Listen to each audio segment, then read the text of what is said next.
Этой ночью я отправлюсь в жуткий заснеженный лес, чтобы рассказать вам две реальные мистические истории, произошедшие со мной. Посмотрите, что творится вокруг. Кромешная тьма. Знаете, разные случаи были в жизни, связанные с мистикой, с паранормальным, с чем-то таким. Ребят, было просто, по крайней мере, такое впечатление, что кто-то что-то, какой-то звук издал. Что это было за существо? Человек не мог просто взять и вот так вот пошутить, грубо говоря, и убежать. Я могу вам сразу сказать за то, что это были не животные. Это были самые настоящие человекоподобные шаги. Всем привет, друзья! Сегодня я выбрался в лес. Вы спросите, для чего? Да для того, чтобы снять такой долгожданный ролик про мистические истории. Это рубрика «Крипота». Она давно не выходила на канале, и посмотрите. Вам видно? Я нахожусь в полном окутанном мраке лесу. Сегодня я бы хотел рассказать, скажем так, две, по-настоящему реальных историй, которые случились со мной в реальной жизни.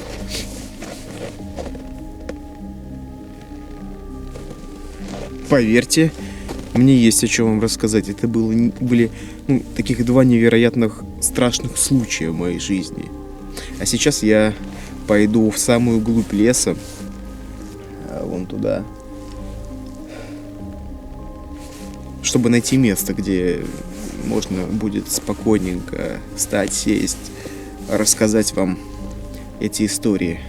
Что ж, а сейчас я хочу попросить сразу заранее лайк к этому видео, потому что как минимум уже тот факт, что я сюда выбрался, это многого стоит. Сейчас не так-то уж на самом деле тепло, хотя теплее, чем зимой. Это будет жутко. Ну что ж, посмотрите, что творится вокруг. Кромешная тьма. Секундочку, нужно застегнуться. Видно следы животных, собак. Возможно, не собак, а каких-нибудь лис. И я продвигаюсь вглубь леса для того, чтобы отыскать место, где можно будет... Вон, посмотрите, как бьет фонарь. Что там может быть? Кто там скрывается? Непонятно. Никогда ведь не узнаешь, что тебя ждет. Потому что, непредсказуемость, она всегда присутствует, этот фактор. И вообще, когда идешь один в лес, это, разве это можно назвать безопасно? Вряд ли. Хорошо, что фонарь хоть мощный, и то хорошо. Посмотрите, сверху видно луну.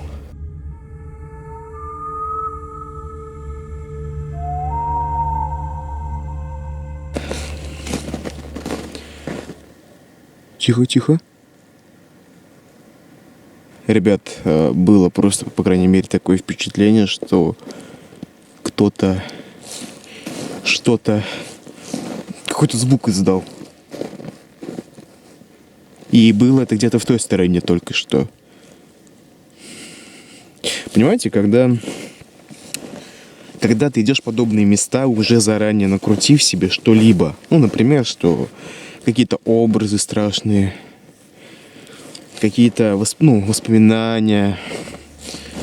Также на тебя влияют картинки, флешбеки, скажем так, из просмотра каких-либо фильмов, роликов на том же Ютубе. Ты невольно начинаешь представлять себе каких-то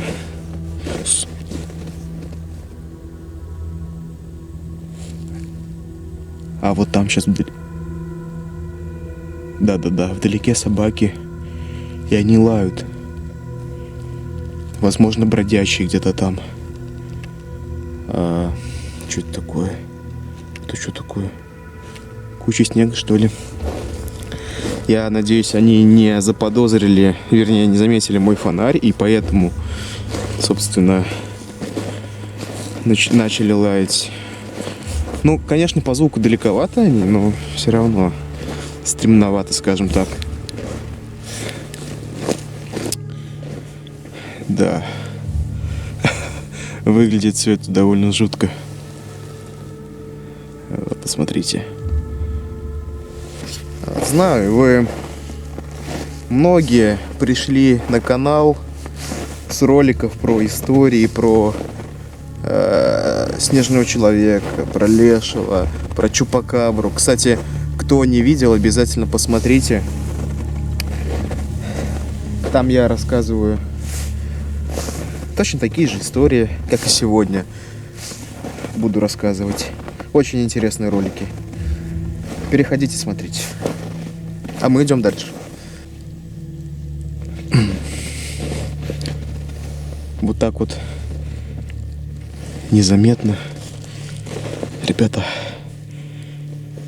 я прошел уже метров, наверное, 200, может быть, 300 от машины. Звуки лая, лай собак не прекращался практически ни на секунду.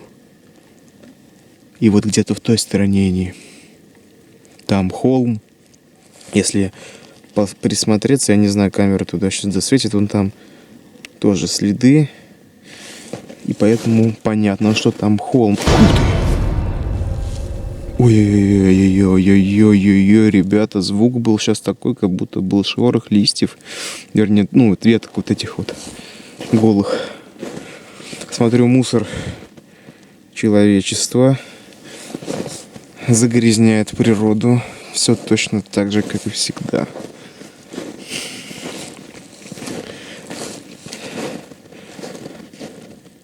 Конечно, можно было рассказать историю прямо где-то на дороге, но зачем? Интересней же. Я вот думаю, а ведь если выбегает какой-то зверь, хер я что ему сделаю, да? Наверное, да. Если у меня в одной руке фонарь, в другой камера, и как бы что я камеру в снег кину, останусь одним фонарем, начну драться за выживание. Ни хрена себе, камеру жалко как бы. Придется договариваться. Колбасу я не взял для собак. Отпугиватель от собак я тоже. У меня, в принципе, нет пока. Кстати, надо заказать, ведь это частые гости в роликах собаки. Нежеланные, скажем так. Ладненько, ребята. Думаю, что буду включаться уже непосредственно на месте, когда я его найду. Ребят, вот такое вот место я нашел. Здесь, видимо, кто-то сжег костер. Стоят какие-то деревянные баррикады. Похоже просто на обычный поддон. Вот здесь-то я и поставил свой стульчик. Здесь, в принципе, довольно неплохо, чтобы можно было посидеть и рассказать историю вам. Знаете, разные случаи были в жизни, связанные с мистикой, с паранормальным, с чем-то таким. Что-то я уже рассказал, что-то еще пока не успел. А сегодня вот хочу рассказать две случившиеся со мной истории. И все они были во время походов. Не то чтобы прям походов, но именно в те дни, когда я либо с кем-то ездил с палатками на ночевки летом. Это вот именно случаи такого вот, скажем, кемпинга. Да. Начать я хочу с первой с первой истории. Поехали мы как-то компанией отдыхать. Ну, также с палатками, все, шашлыки там, то все. Речка недалеко была. Ну, время уже подходило к ночи. Можно сказать, уже стемнело. Такие, знаете, сумерки. И все уже готовятся там ко сну, кто чё. Ну, знаете, прошло буквально там каких-то полчаса, 40 минут. И наступила прям реально тьма кромешная. И так случилось, что все уже были в палатках. Вот. И, собственно, я тоже. Уже все легли спать. Ну и, грубо говоря, наверное, я вот так вот не смотрел на время. Может быть, где-то примерно в час, в 2 ночи. Ну, я просто проснулся, чтобы сходить в туалет. Получается, вот наш лагерь был, рядом река. И, получается, с одной стороны река, с другой стороны лес. И вот я пошел в лес. Ну, уже действительно темно, ну, час, сколько там, 2 ночи. Я там не смотрел на время. Вот. У меня не было фонарика, я только телефон с собой взял. И я, ну, подхожу к дереву.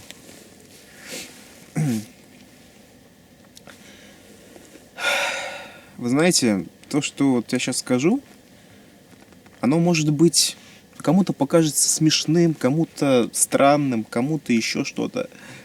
Но тогда для меня это было, ну, если я скажу, что это было для меня жутко, я, наверное, практически ничего не скажу. Я стою, и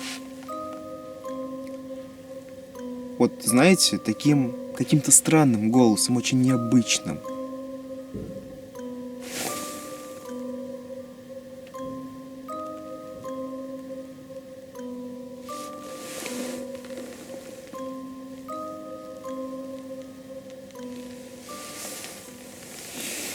Рассказываю про ситуацию, которая была, и она немножечко повторяется. Там что-то хлопнуло. Ребят, ну хлопнуло из глуши леса. Там нету ничего, ни домов, ничего. Это просто огромнейший лес.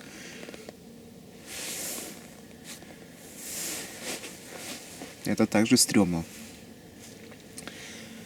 И, знаете, вот действительно каким-то странным, необычным голосом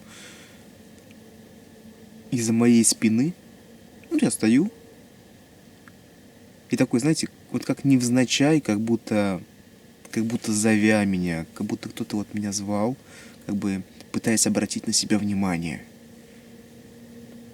Такое короткое ку-ку. Ку-ку. Вот так вот. Ку-ку.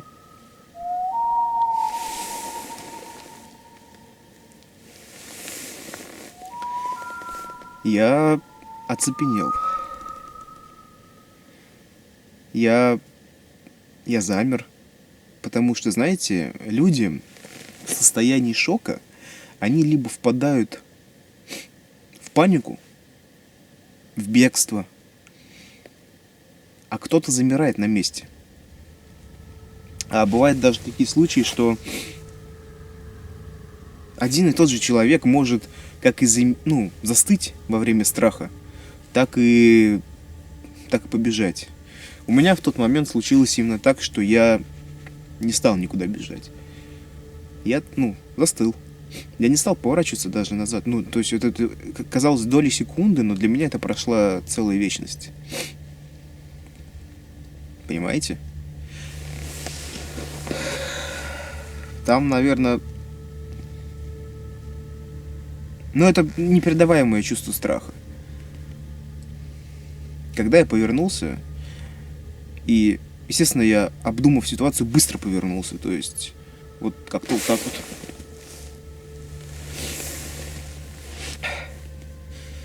Там никого не было. Там реально никого не было. От своего лагеря я отошел где-то, наверное, на метров 150-200. Я не знаю там конкретно действительно, сколько я отошел по метражу, но так, нормально. И для меня это загадка, что это было. Кто мог так ко мне обратиться? Ку-ку. И никого нету в радиусе вот этого расстояния. Там дальше чаще леса. В другой стороне вот неподалеку лагерь наш с палатками. Что это было за существо? Человек не мог просто взять и вот так вот пошутить, грубо говоря, и убежать. И никого нету. А то тут пока рассказываю, может уже компания собралась чертей каких-нибудь. А я тут сижу, на камеру разговариваю один. А тут уже стоят, ждут меня какие-нибудь леши, еще кто-нибудь. Это неплохая пища для размышления на самом деле. Для меня загадка, что это могло быть. Может быть, кто-то сталкивался с подобным, может быть, что... Я точно могу сказать, что это не было там галлюцинацией какой-то, да, шумом, который был где-то, и мне послышалось именно что-то другое по типу ку-ку. Это стрёмно. Это реально стрёмно. Я сразу мигом возвращаюсь обратно в лагерь и дожидаюсь утра, сплю. Это было странно. Это был не сон. Это была реальная история. Такое было. Ребят, пользуюсь таким вот удобным случаем, пока я сейчас сижу перед камерой. Я призываю всех подписаться на мой телеграм-канал. Прямо вот сейчас проходи. Ссылочка будет в описании. Подписывайся. Там есть фотографии с выпусков, с вылазок, с заброшек. Там есть новости. Я публикую всю информацию по каналу. Вы первый будете узнавать, когда что выйдет. Эксклюзивные фотографии, видео с локаций, с территории заброшки. Не вошедшие в выпуск. Все это есть в телеграм-канале. Также есть группа ВКонтакте, где есть интересные посты на тему заброшек. И точно так же вы будете узнавать информацию о канале первыми. У меня для вас есть вторая, не менее интересная история. Это произошло также во время поездки с палатками на отдых с компанией друзей и знакомых. Это случилось... Мне даже не пришлось выходить из палатки. Я сейчас все вам расскажу.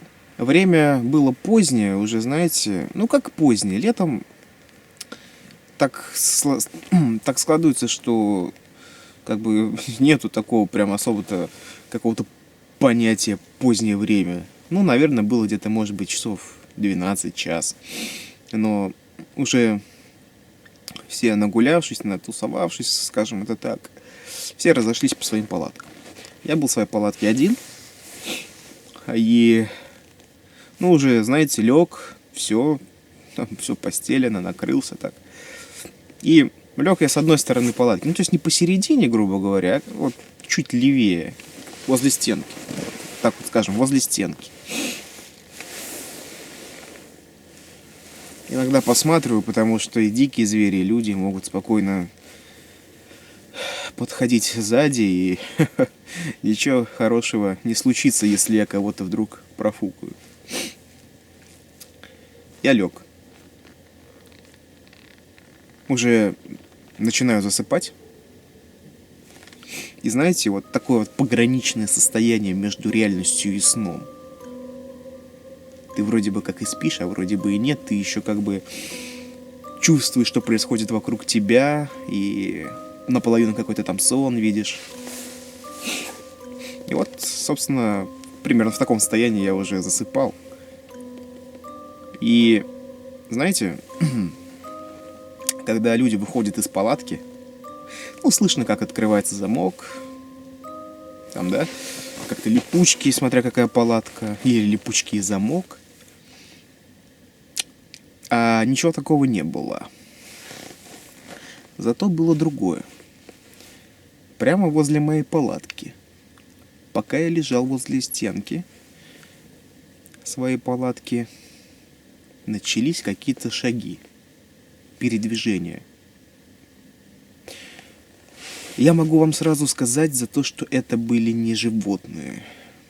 Это были самые настоящие человекоподобные шаги.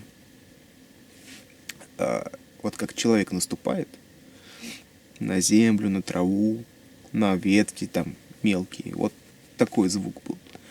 И именно как, скажем, передвижение шагов было похоже на человеческий. Ну вот взрослый человек, грубо говоря. Вот просто по ощущениям. Холодно здесь сидеть, очень холодно. Я от этого проснулся, и я чувствую, что возле меня, вот прям вот эта стеночка отделяет меня от того, я не знаю кого, от человека, от существа какого-то. Кто это мог быть? Он прошелся возле моей палатки. Немножко задев вот эту стенку, знаете, так немножечко шатнув ее. Она так, немножко промялась, прогнулась чуть-чуть в мою сторону. И что-то он ходил сзади моей палатки, а сзади моей палатки уже просто лес. Я был как бы крайний. Что-то походил, пошуршал по кустам. На утро я попытался, скажем так, узнать. Ну, спросил просто, кто-нибудь выходил? Примерно там в такое-то время. Мне все сказали, что нет. Никого не было. Вот и все. Ты можешь сколько угодно гадать, кто там, что там. Ну, ты никогда не узнаешь, правда. Люди не выходили, которые были с тобой. А кто там мог быть? В ближайшем, скажем так, на ближайшей территории вокруг нету никаких туристов, никого еще, кроме вас. Ну что там, глухая местность. Кто это мог быть? Что там шебуршилось сзади? В кустах вот как-то что-то большое, человекоподобное по звуку шагов. Сам он звуки не издавал. Вот что интересно тоже. Так что на этом вторая история и закончилась у меня. Я сегодня попытался вам рассказать две реально случившиеся со мной истории. Надеюсь, у меня это получилось сделать интересно. И если ты досмотрел это видео до конца, значит оно действительно было тебе интересно. Поставь лайк, напиши комментарий, подпишись на канал, чтобы не пропускать новые видео. И, соответственно, на все соцсети, которые есть в описании, тоже будет очень приятно. Это не последнее видео. Далеко не последнее видео по историям. У меня еще есть массу вещей, которые мне нужно вам рассказать. Я со всеми прощаюсь. До новых встреч.